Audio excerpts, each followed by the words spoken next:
That's all right.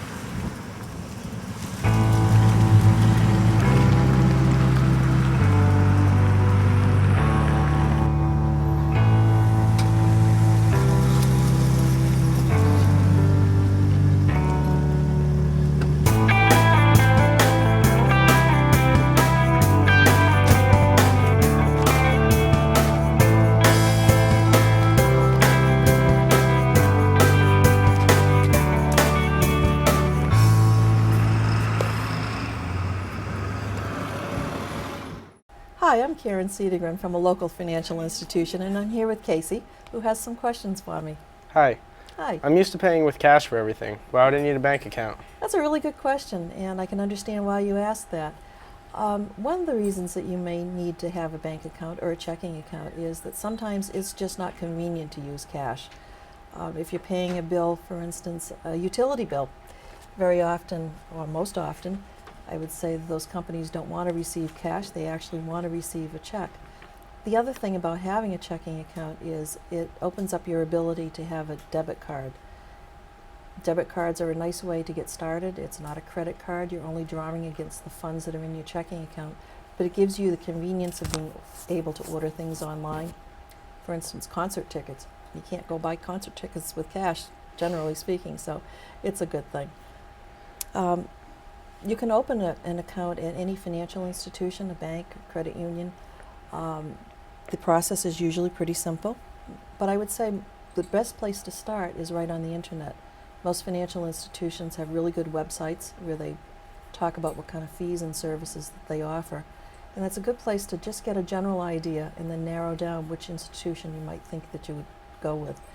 It's always a good thing to be really comfortable with wherever you're going to put your money. And to feel that they're really working to serve you rather than just being a name or a number.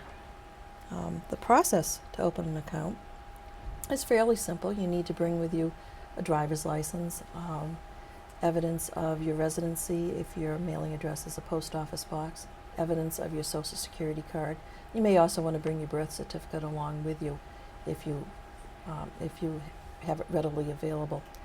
You might also consider having a second person put on your account as a signer. And you might say, why would I want to do that? They'll have access to my funds. Well, firstly, you want to make sure that it is somebody that you trust.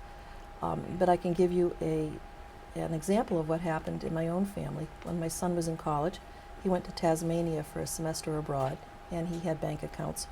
Luckily, he had my name on them as a signer as well, because I received an email from him saying, Mom, I need money in my checking account. It's in my savings account. I don't have any other way to get it in there. Can you move it for me? And yes, I was able to move it in there for him, so he was able to purchase the tickets that he needed online. So it was a good solution, and it's a good thing to think about. That sounds helpful. What other kinds of questions should I ask the person opening my account? Well, you should ask them what other kinds of services that the institution offers. I mean, obviously you're looking at a checking account at this point, but at some point you might be looking at car loans or even house loans at some point. You should ask whether they have online banking services. That's something that's very convenient, especially if you're away from home. You should be asking if you can have a debit card. And you should also ask if there's any fees and service charges that you're unaware of.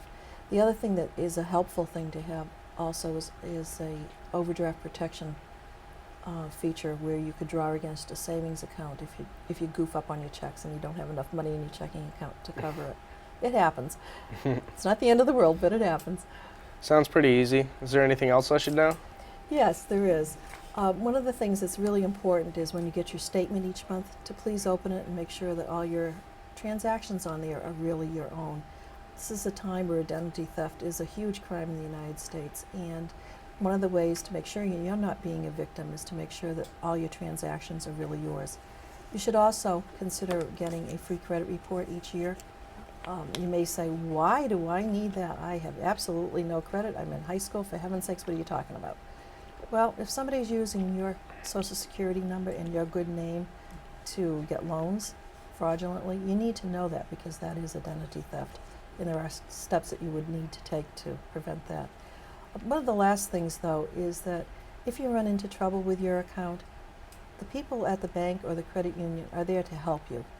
If you have fees that you don't understand, please call them. They're there to help you, to be your friend. They're not there to create bad feelings. So don't feel foolish if there's any questions, something that you don't understand. Just ask them. That's what they do. They'd be glad to help you. Thanks a lot for your time. You're very welcome. Really Quincy. appreciate it. No problem.